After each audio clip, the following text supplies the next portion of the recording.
Greetings and welcome once again to Travel News Weekly by Turnpikes.com for July 27th, 2026. We begin with a quick construction closure update for you. Florida's Turnpike will be closing overnights again this week in Palm Beach County and once again between Jog and Okeechobee Boulevard. Northbound traffic will be impacted through Tuesday night. Southbound traffic will be impacted Wednesday and Thursday nights. Again, Florida's Turnpike closing overnights between Jog Road and Okeechobee Boulevard in West Palm Beach.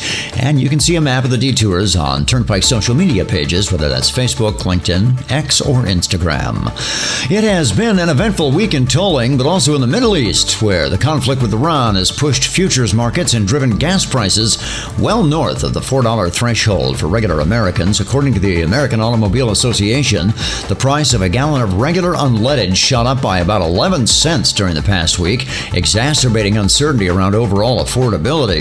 The thing that can really impact that affordability is the price of diesel, and truckers who haul our goods are paying 19 cents more for a gallon of diesel this week versus last.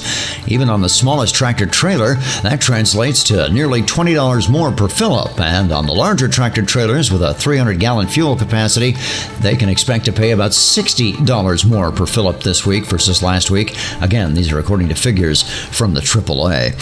Some of those truckers now have an alternative to crossing the Detroit River this week. That's after the opening of the Gordie Howe International Bridge over the weekend, the newest international crossing to serve the Detroit-Windsor area.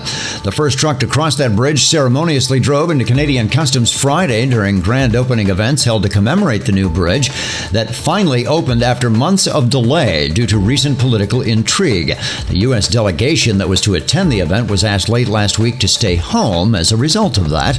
The opening of the bridge had been delayed for several months by the U.S. president, and it was quickly learned that a family member of the competing Ambassador Bridge had made a $1 million donation to a MAGA political action committee, prompting the U.S. president to interfere with the scheduled opening during the spring. Again, the Gordie Howe Bridge is now finally open over the Detroit River in the Windsor-Detroit area. Speaking of bridges, word from the Alabama Department of Transportation is the new I-10 bridge, which is part of the new Mobile River Bridge and Bayway project, will break ground in a matter of weeks.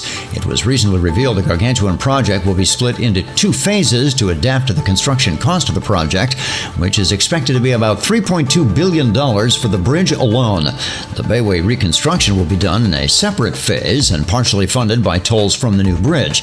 An ALDOT spokesperson made last week's announcement during a presentation to a Transportation Oversight Committee, announcing midweek the project will break ground in October for what officials in that state are calling Alabama's largest infrastructure project ever.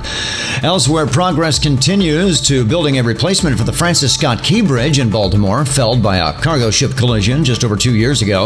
Officials with the Key Bridge rebuild project posted a series of fresh pictures on social media showing the progress being made, establishing new platforms for the new pylons that will help support that new bridge. The Maryland Transportation Authority has also put out a new request, this was done last week, for qualifications for companies interested in participating in the construction of the new approaches and the main span itself. A short list of qualified contractors is expected to be released in the fall, with final selection and a notice to proceed by the summer of 2027. The bridge itself is expected to be completed by late 2030, more than 6 years after the old span was destroyed. Finally this week, New York's Governor Kathy Hochul announced a $54 million project to repair and upgrade the South Grand Island bridges near Niagara Falls. In fact, those bridges are part of the Niagara Thruway. The project will result in the reparation of the structural steel supporting the bridges, the first one which was built in 1963. These upgrades will also involve a seismic retrofit of those bridges. Officials will be treating the deck surfaces also to improve surface friction of the roadway, which should improve vehicular traction, particularly in wet conditions. That project is expected to be completed in late 2028. That will wrap up our Building Bridges installment of Travel News Weekly this week. We thank you once again for joining us and remind you to please avoid distracted driving. I'm Danny Pryor reporting for Turnpikes.com, the Turnpike Authority.